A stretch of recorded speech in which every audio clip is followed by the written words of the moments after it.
Welcome to Intentions of a Mastermind Book Club. My name is Alyssa Luz, and we're picking up in Chapter 4 of Psycho-Cybernetics. We made it all the way to page number 62 in our last reading, and we're picking up right here at this little section that is titled, You Can Cure Your Inferiority Complex. If you guys have any questions, please leave them below in the comments, and we will be more than happy to discuss everything that comes to mind when we're reading this book. And best of all, if you guys want to join the conversation live, you can always join Intentions of a Mastermind Book Club. It's absolutely free, and we definitely invite you to subscribe. Alright, so let's jump in. You can cure your inferiority complex. At least 95% of the people have their abilities, at least 95% of the people have their lives belighted by feelings of inferiority to some extent. And to millions, the same feeling of inferiority is a serious handicap to success and happiness. In one sense of the word, every person on the face of the earth is inferior to some other person or persons. I know that I cannot lift as much weight as Paul Anderson, throw a 16-pound shot as far as Perry O'Brien, or dance as well as Arthur Murray. I know this, but it does not induce feelings of inferiority within me and belight my life, simply because I do not compare myself unfavorably with them, and feel that I am no good merely because I cannot do certain things as skillfully or as well as they. I also know that in certain areas, every person I meet, from the newsboy on the corner store to the president of the bank, is superior to me in certain respects. But neither can any of these people repair a scarred face, or do any number of the things as well as I. And I am sure they do not feel inferior because of it. Feelings of inferiority originate not so much from facts or experiences, but our conclusions regarding facts and our evaluation of experiences. For example, the fact is that I am an inferior weightlifter and an inferior dancer. This does not, however, make me an inferior person. Welcome in, Joy. It all depends upon what and whose norms we measure ourselves by. It is not knowledge of actual inferiority in skill or knowledge which gives us an inferiority complex and interferes with our living. It is the feeling of inferiority that does this. And this feeling of inferiority comes about for just one reason. We judge ourselves and measure ourselves not against our own norm or par, but against some other individual's norm. When we do this, we always, without exception, come out second best. But because we think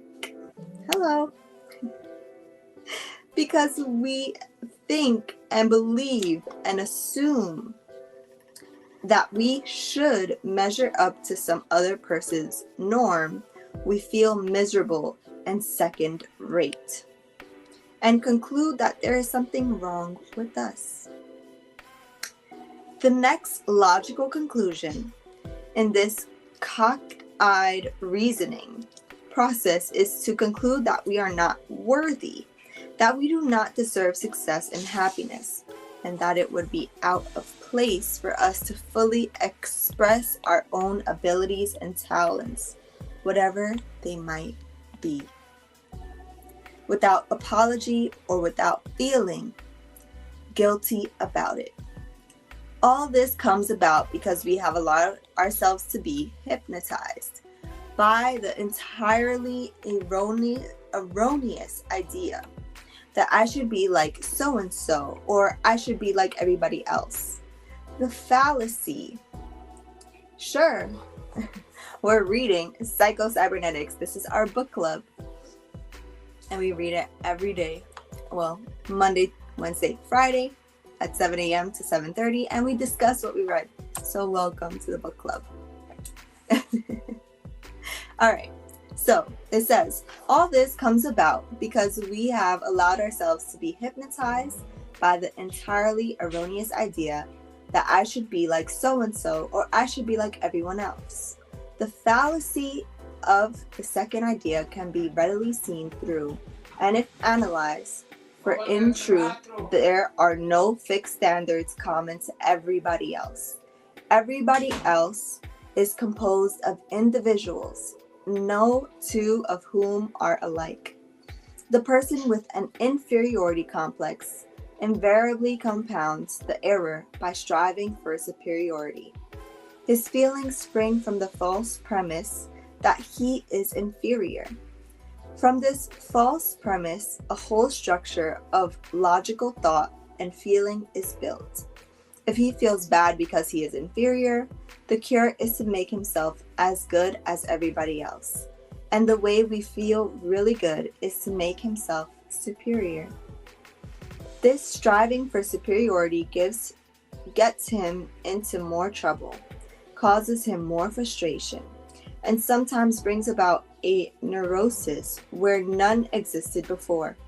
He becomes more miserable than ever, and the harder he tries, the more miserable he becomes. Inferiority and superiority are reverse sides of the same coin. The cure lies in realizing that the coin itself is spurious. Anybody want to look up this whole word? Spurious. It's spelled S-P-U-R-I-O-U-S.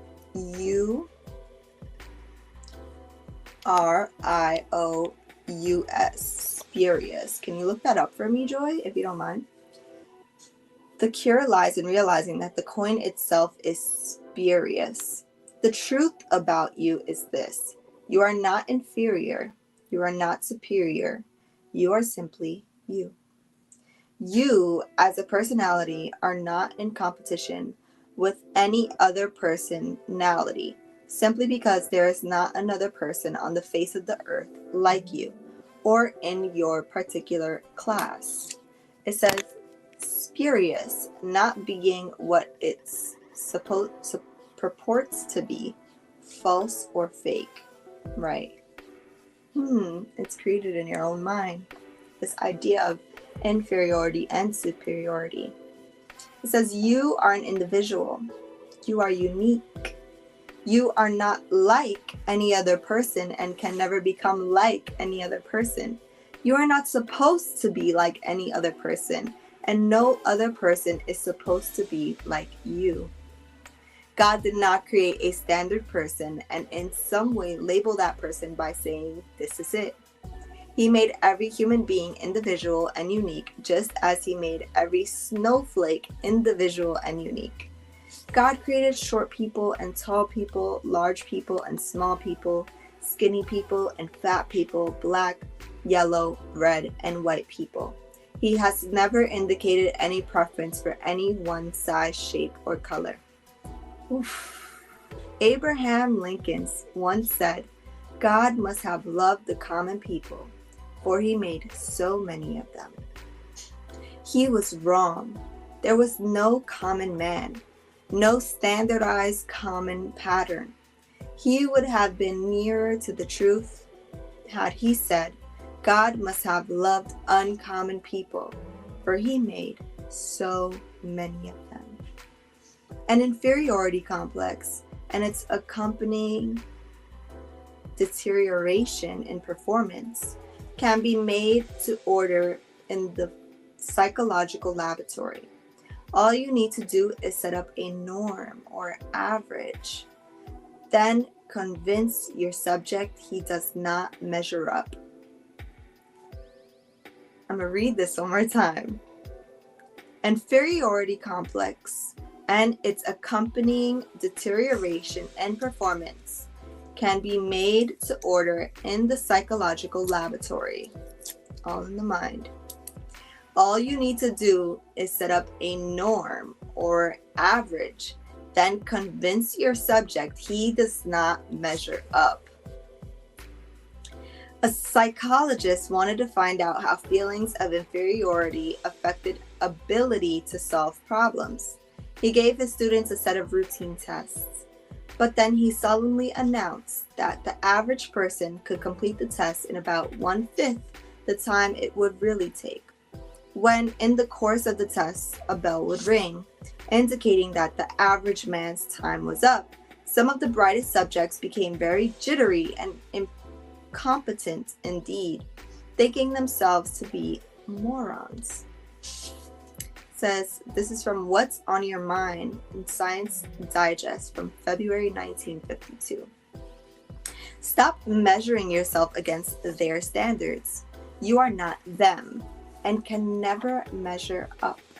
Neither they can measure up to yours, nor should they. Once you see this simple, rather self-evident truth, accept it and believe it.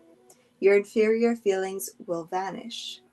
Dr. Norton L. Williams, psychiatrist, addressing a medical convention, said recently that modern man's anxiety and insecurity stemmed from a lack of self-realization, and that inner security can only be found in finding oneself an individuality and uniqueness and distinctiveness that is akin to the idea of being created in the image of God. He also said that self-realization is gained by a simple belief in one's own uniqueness as a human being, a sense of deep and wide awareness of all people and all things, and a feeling of constructive influencing of others through one's own personality. Hurry up! How to use relaxation to dehypnotize yourself. Physical relaxation plays a key role in the dehypnotization process. Our currently held beliefs, whether good or bad, true or false, were formed without effort, with no sense of strain, and without the exercise of willpower. Our habits, whether good or bad, were formed in the same way. It follows that we must employ the same process in forming new beliefs or new habits, that is, in a relaxed condition. It has been amply demonstrated that attempting to use effort or willpower to change beliefs or to cure bad habits has an adverse rather than a beneficial effect. Emily Q, the little French pharmacist who astonished the world around 1920 with the results he obtained with the power of suggestion, insisted that effort was the one big reason most people fail to utilize their inner powers.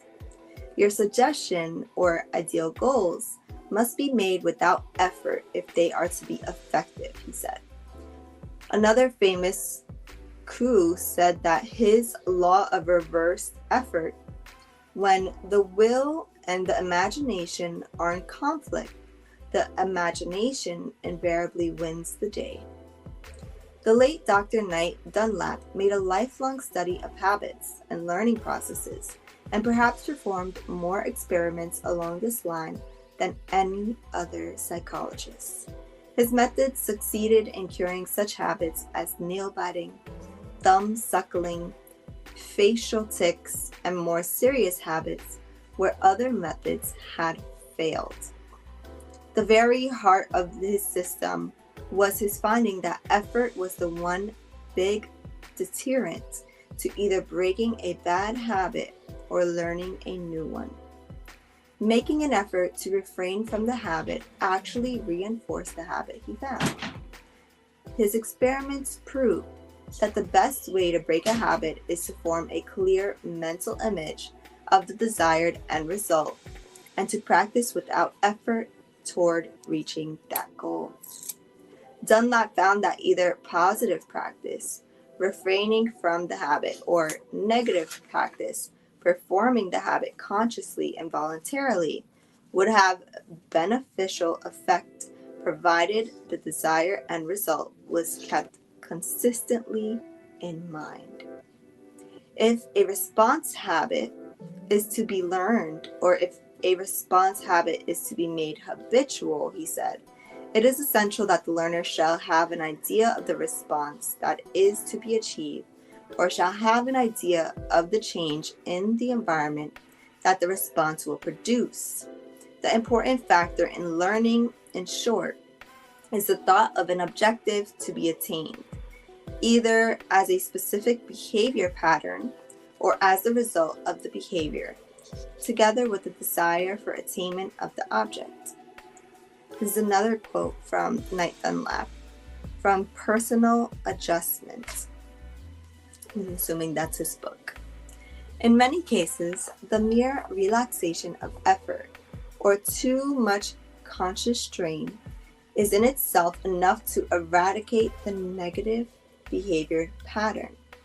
Dr. James S. Green, founder of the National Hospital for Speech Disorders, New York City, had a motto: "When they can relax, they can talk," said Dr. Matthew N. Chappell, as he pointed out that often the effort or willpower used to fight against or resist worry is the very thing that perpetuates worry and keeps it going. Physical relaxation, when practiced daily, brings about an accompanying mental relaxation and a relaxed attitude which enables us to better consciously control our automatic mechanism.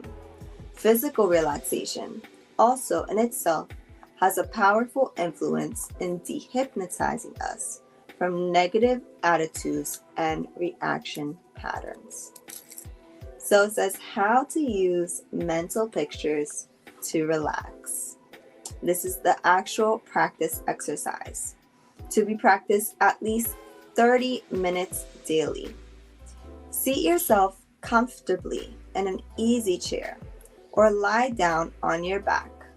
Consciously let go and the various muscle groups as much as possible without making too much of an effort of it. Just consciously pay attention to the various parts of your body and let go a little. You will find that you can always voluntarily relax to a certain degree. You can stop frowning and let your forehead relax. You can ease up a little on the tension in your jaws. You can let your hands, your arms, your shoulders, your legs become a little more relaxed than they are. Spend about 5 minutes on this and then stop paying any attention to your muscles. This is as far as you're going to try to go by conscious control. From here on, you will relax more and more by using your creative mechanism to automatically bring about a relaxed condition. In short, you are going to use goal pictures held in imagination and let your automatic mechanism realize those goals for you. Mental picture number 1. In your mind's eye, see yourself lying stretched out upon the bed. Form a picture of your legs as they would look if made of concrete. See yourself lying there with 2 very heavy concrete legs. See these very heavy concrete legs sinking far down into the mattress of their sheer weight. Now picture your arms and hands as made of concrete. They are also very heavy and are sinking down into the bed and exerting tremendous pressure against the bed. In your mind's eye, see a friend come into the room and attempt to lift your heavy concrete legs. He takes hold of your feet and attempts to lift them, but they are too heavy for him. He cannot do it. Repeat with arms, neck, etc. Mental picture number 2. Your body is a big marionette doll. Your hands are tied loosely to your wrists by strings. Your forearm is connected loosely by a string to your upper arm. Your upper arm is connected very loosely by a string to your shoulder. Your feet, calves, thighs are also connected together with a single string. Your neck consists of one very limp string. The strings which control your jaw and hold your lips together have slackened and stretched to such an extent that your chin has been dropped down loosely against your chest. All the various strings which connect the various parts of your body are loose and limp, and your body is just sprawled loosely across the bed. Those are two very different images. Mental picture number 3. Your body consists of a series of inflated rubber balloons. 2 valves open in your feet, and the air begins to escape from your legs. Your legs begin to collapse and continue until they consist only of deflated rubber tubes, lying flat against the bed. Next, a valve is open in your chest, and as the air begins to escape, your entire trunk begins to collapse limply against the bed. Continue with arms, head, and neck. Mental picture number 4. Many people will find this the most relaxing of all. Just go back in memory to some relaxing and pleasant scene from your past. There's always some time in everyone's life when you felt relaxed, at ease, and at peace with the world. Pick out your own relaxing picture from your past and call up detailed memory images. Yours may be a peaceful scene at a mountain lake where you went fishing. If so, pay particular attention to the little incidental things in the environment. Remember the quiet ripples on the water. What sounds were present? Did you hear the quiet rustling of the leaves? Maybe you remember sitting perfectly relaxed and somewhat drowsy before an open fireplace long ago. Did the logs crackle and spark? What other sights and sounds were present? Maybe you choose to remember relaxing in the sun on the beach. How did the sand feel against your body? Could you feel the warm, relaxing sun touching your body, almost as a physical thing? Was there a breeze blowing? Were there gulls on the beach? The more of these incidental details you can remember and picture it to yourself, the more successful you will be. Daily practice will bring these mental pictures or memories clearer and clearer. The effect of learning will also be cumulative.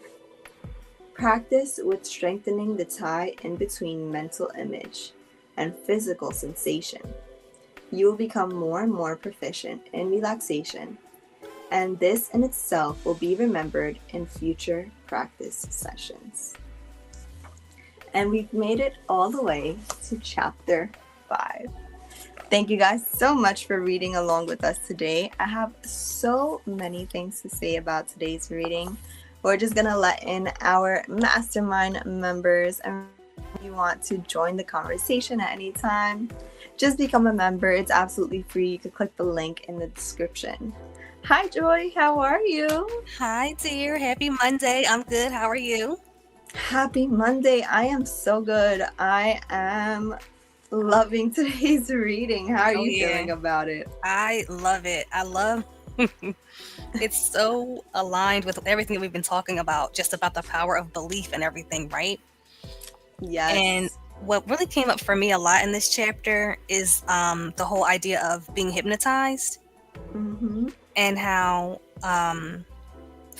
just speaking for myself, I feel like my experience with like hypnosis has been from the perspective of seeing it from an entertainment perspective, seeing it as in a magic show or on a street performance, right? And so it kind of it gives that illusion that it's something that only happens in a special circumstance. Mm. that you may have to give consent to, or that you are even aware of it's happening because you told the magician or the hypnotist, sure, I volunteer, you can do it. But in this chapter, Maltz is saying a lot that we've all been hypnotized in a way, right? And I love how when it comes to the truth about things, it doesn't really matter what language you use or what package it's in. The truth is always going to be the truth. So the same, we talk about that in human design, and we call it conditioning. It's just the way that you've been conditioned to see the world, the way that your beliefs have been conditioned based on, your early experiences in life. And that's the same hypnosis that Maxwell Maltz is talking about in this chapter.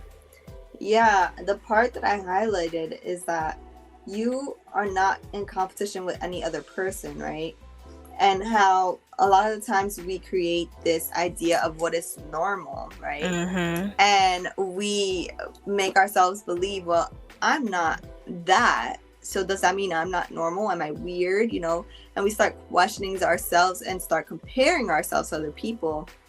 And you could see this a lot right now with like the BBL epidemic, or just young kids, at least in my neighborhood. Every young man has this curly afro, they all wear Jordans, they all wear the essentials clothing, and it's like copy paste. And even though, these are like superior things, they're surface level things, you can still see the lack of self-awareness, right? Because the solution that the author provides is to see yourself and believe that you have been created in the image of God, and that you are unique, and that you are like no one else. And if you really truly believe that, then you would act in that way, right? Yep. He said The Myth of Normal by Gaber May is a great read discussing the illusion of normalcy and how the belief leads to a toxic culture. I think we made it. I think we've made it to a toxic culture, and it's time to unsubscribe. Mm-hmm. Another part that I loved is the use of...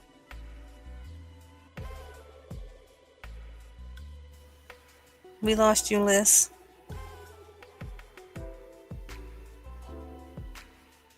Hold on, everybody. Should be right back. And get right back into this discussion that we're having. Remember to leave your questions and your comments in the chat and in the comments section so we can continue the conversation about this chapter. And also remember that all of the other read-alongs from all the other chapters are on the page. There she is. Yes, thank you. Sorry about that. I was getting a phone call. So don't forget that you can use the power of mental imaging, right? The power of meditation to create your entire life. Your entire life, okay? And he goes into explaining, like, when you begin to relax the body, then the mind will relax also, right? And it allows us to consciously control our automatic mechanism. So just to recap, what is the automatic mechanism? It is that your nervous system, pretty much. It's your subconscious mind. It is the part of you that wants to succeed no matter what, that will automatically go after a goal, whether it's positive or negative. Whatever you set up for yourself, whatever you truly want to accomplish. When you are in a relaxed state, in a state of allowing, in a state of, letting go and letting be, that is when it will happen. And a lot of times, especially in today's world with technology, with processed food, with the stresses of everyday living, because it's not natural anymore, we are in a state of stress and we are very rarely relaxed. It's actually, uncommon or weird to always be relaxed. Like, people think, what's wrong with this guy? Like, why is he not stressed out? Why is he not, moving about a certain way? But this is the normal, to be in a relaxed state, to be at peace, to be at one with yourself. And I think we should really introduce that to our youth and ourselves, and really get back to that feeling of being still, being one with nature, being one with yourself. And in turn, we would see a radical shift in society. And I would love to hear Joy's thoughts of this, because I already know that she has a lot to say. Yes, you already know what's coming up. I was just thinking that the thing about the word normal is that I feel like in our society, we have started to equate the word normal, excuse me, normal with natural, but it's not anymore. Normal has become just what we expect from others and what we accept from others. But everything that we see as normal is actually may not be the natural way we have been designed to be. So I feel like that's another point that the book, The Myth of Normal, is driving home, and also what we discuss in it in this chapter, because we've been hypnotized into thinking that it's normal to be stressed. It's normal to feel inferior. And look at all of the different mechanisms of society that are just embedded in society that make you feel like you should be inferior. They call certain groups of people a minority. They tell certain groups of people that they're second rate or second best or second, all these different terms, second class citizen. What is all this language? And the language are spells. So I think it's really important for us to define what our own personal norm is going to be. And if the things that are normal for me are not normal, quote unquote normal for you, that's okay. Because everyone deserves to live their lives in the way that they see fit. But remember, you do have the opportunity to live a life that is free of pain, free of suffering. You deserve to live a life that's easeful and peaceful if you choose to do so. Yes, so we all deserve that, and we can all choose whatever we want, right? Just don't choose to harm other people.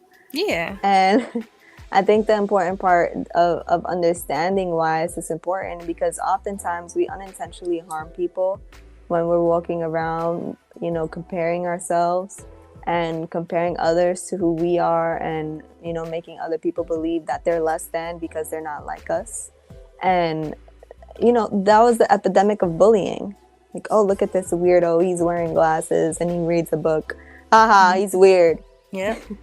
And we accept that idea, but it's not that we accept it, it's that it's literally ingrained in our culture. Any movie you watch, there's always a bully, there's always a nerd. Those are the stigmas. There's a nerd and there's a cool guy. And none of it is true, right? It's all spurious, not being what it purports to be, false or fake, also apparently, but not actually valid. Mm-hmm. So we learned a new word today, which was great. Thank you for looking it up, Joy. My pleasure. Also, I will definitely be doing those meditations as separate videos. And don't forget to be rereading chapter 2. I'm also going to do a video of that. It's going to be up on the channel. You guys can listen to it whenever you can't read the book. And that way you can get into this practice of relaxing the body, relaxing the mind, and just understanding the value of this automatic success system that is within all of us, and how to use it to your advantage. So thank you guys all for being here. Thank you, Joy, for talking with me today, as always. And I hope you all have an amazing day.